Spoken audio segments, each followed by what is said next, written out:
that very context, unwavering and beyond imagination or description, mastery is gained over the entire universe of appearances and possibilities.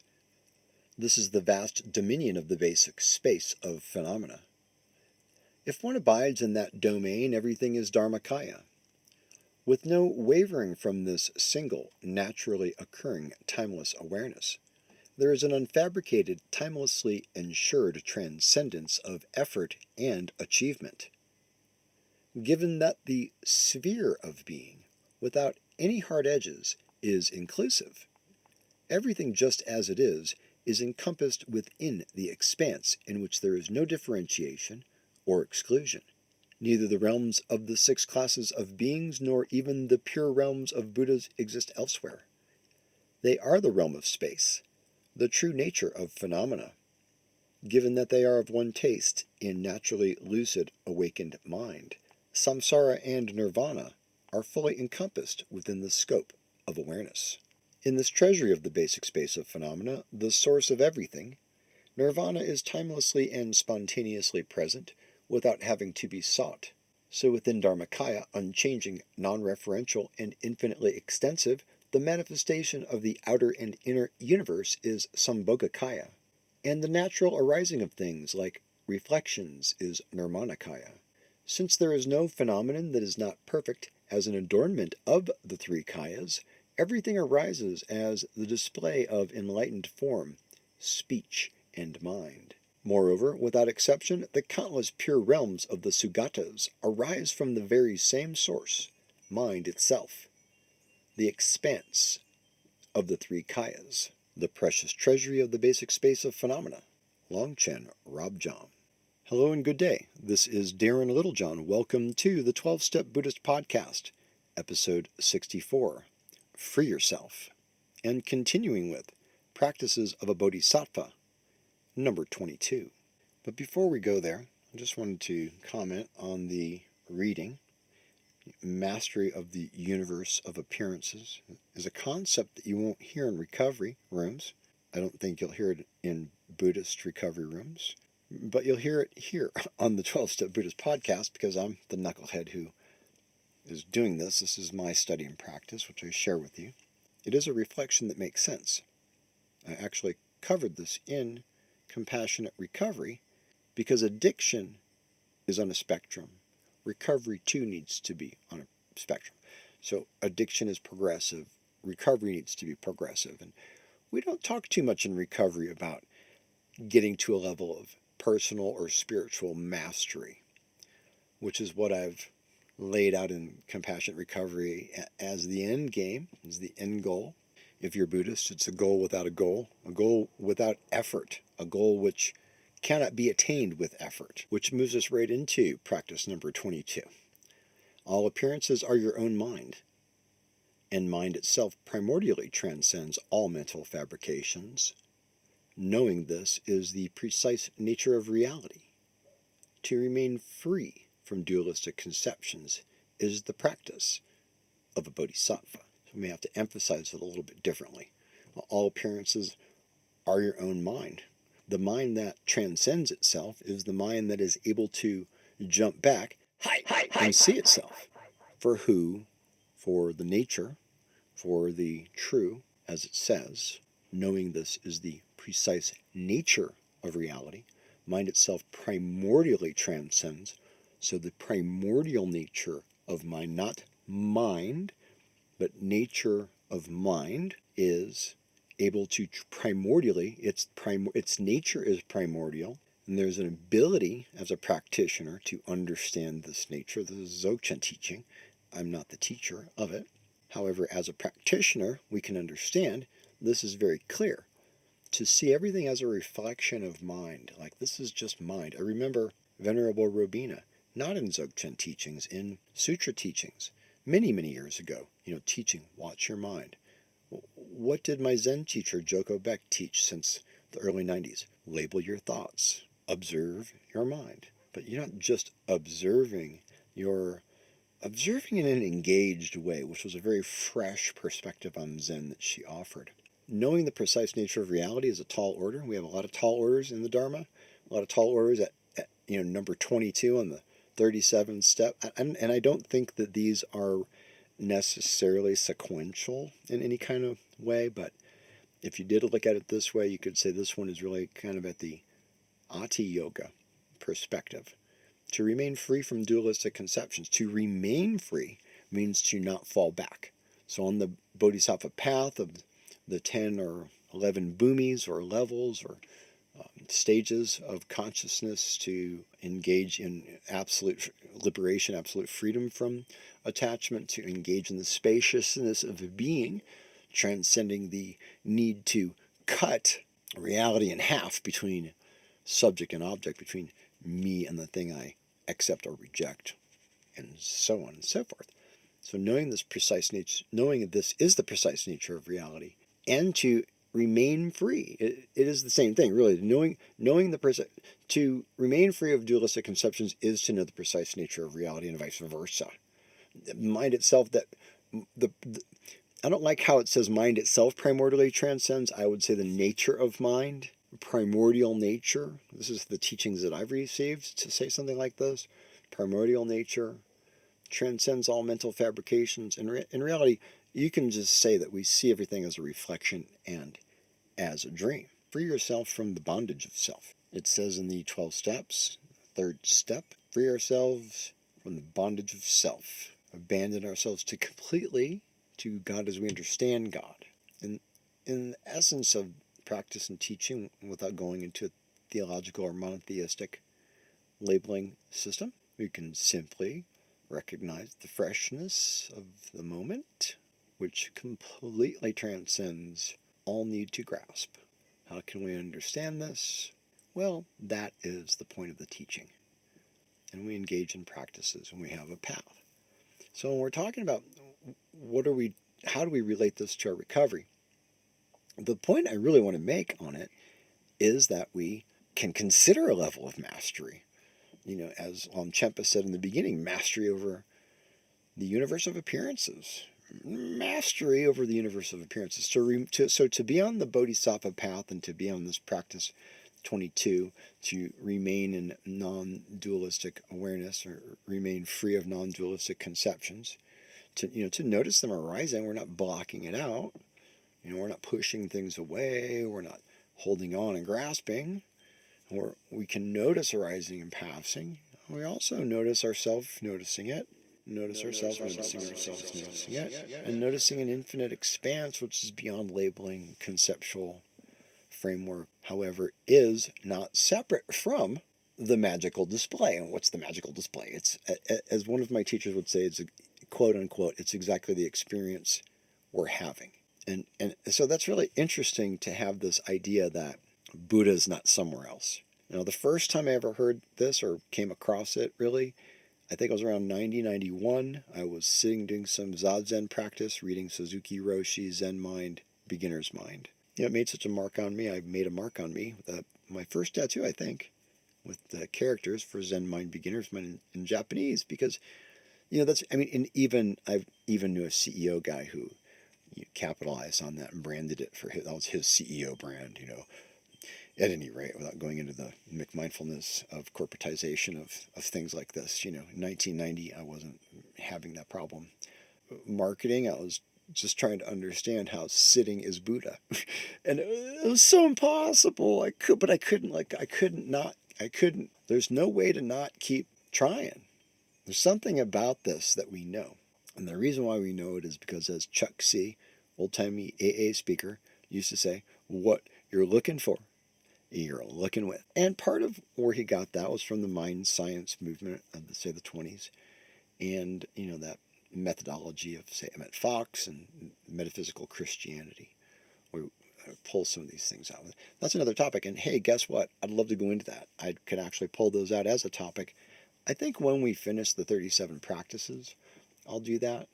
One of my favorite thinkers, Jordan Peterson, has this amazing library of lectures on, say, his philosophical interpretations of the Bible, different chapters and so forth. I love doing things in a comprehensive manner. So starting at 1 and going to 37, I think we could always also continue going 1 through 4, Four Noble Truths, etc. So if you have ideas, questions, suggestions, go ahead and give me a holler. You can do it at the new cool number, 505-219-1509. That's 505-219-1509. Continuing with understanding without apprehension the teachings, how to stand before a mirror. We have today such digital technologies. I believe that many people who are creative and so forth have throughout the generations, but particularly in the past decade and also in the 60s, partaking in, indulging in, or utilizing as tools psychedelic experiences.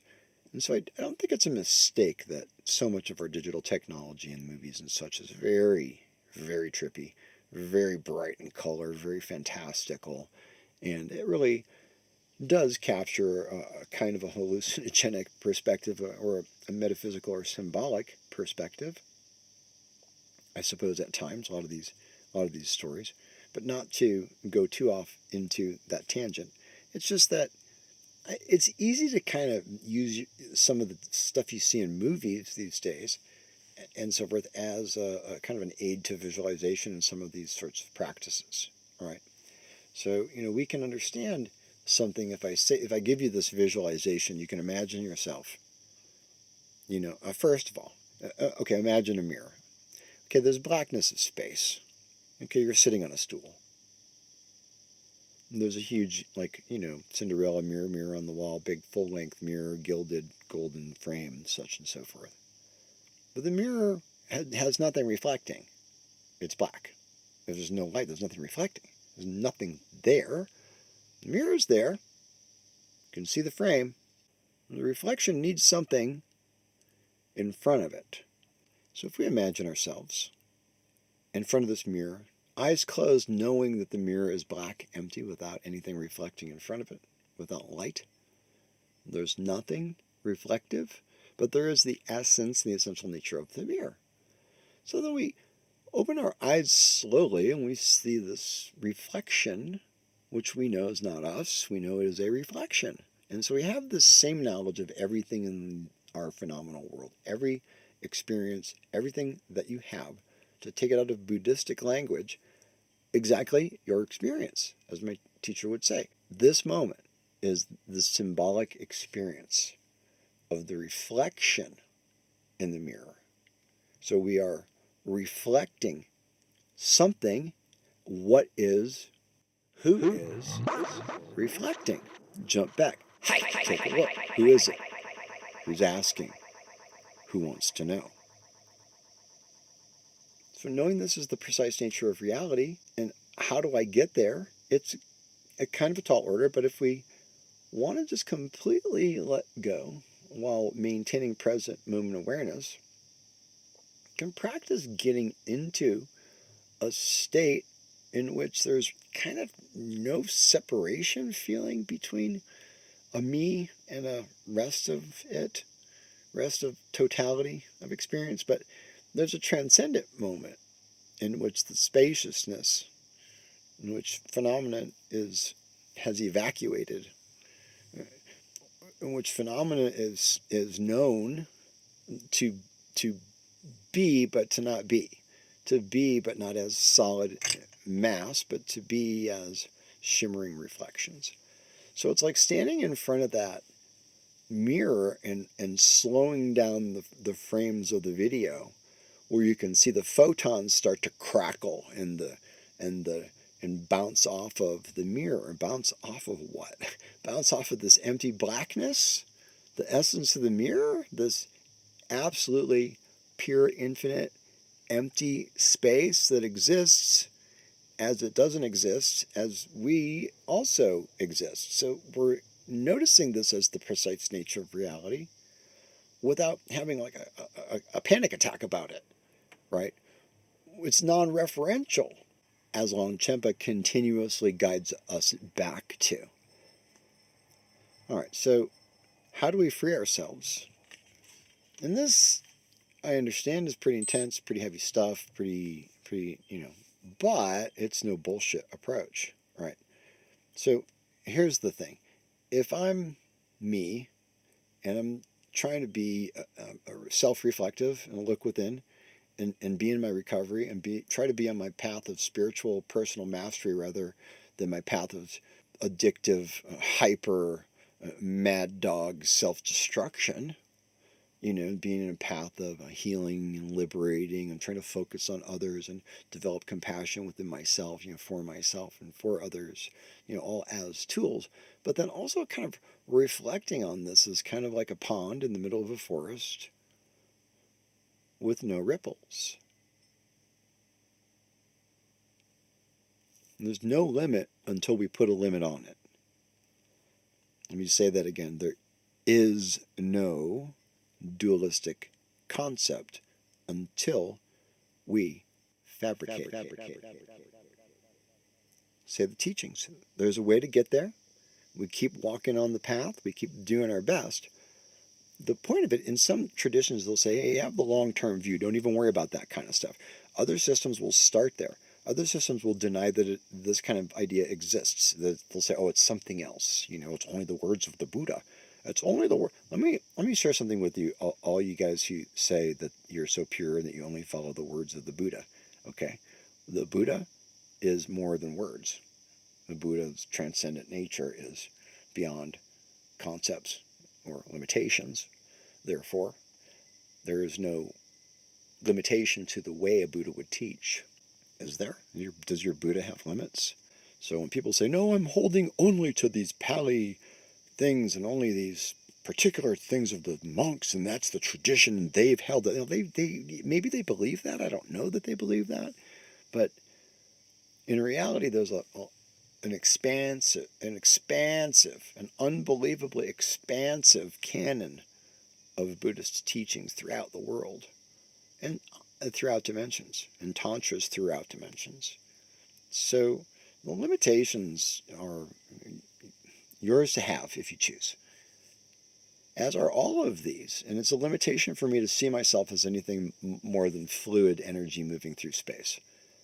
I mean, just feel like you're a vapor thing, like in a Ghostbusters movie or something. That's what I'm saying, is that you can really it's kind of easy to understand these things with visual experiences as part of teaching and practice in Tibetan systems, using visual experience, using visualization, but not holding to it.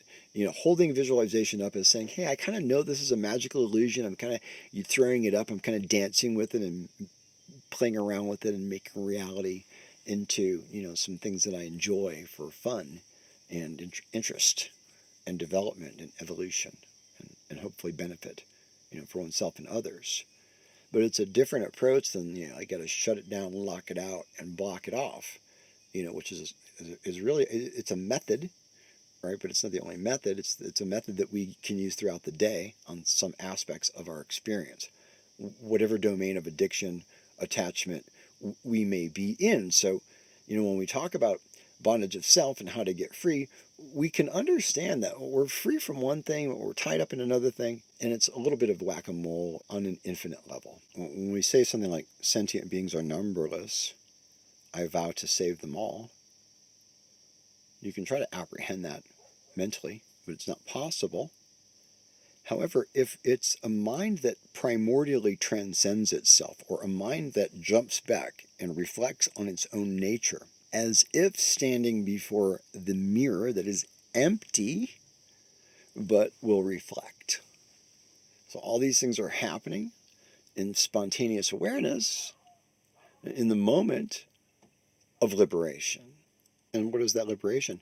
Seeing, knowing, and relaxing in that knowing.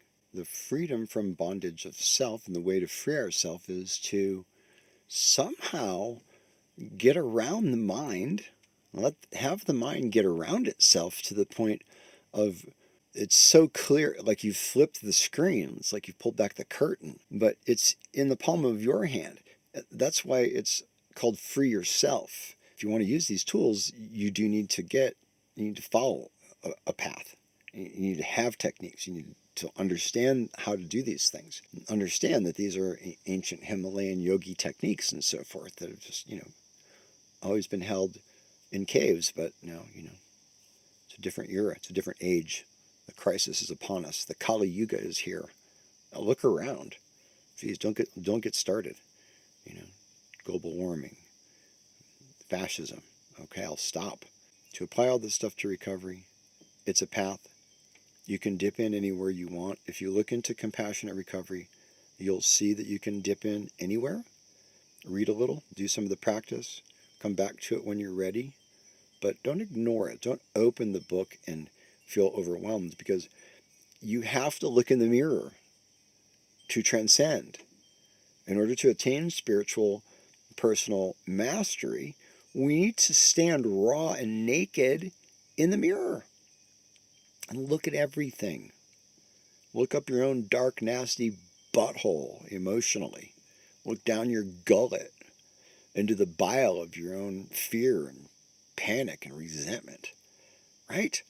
Get into the pus of your self-loathing.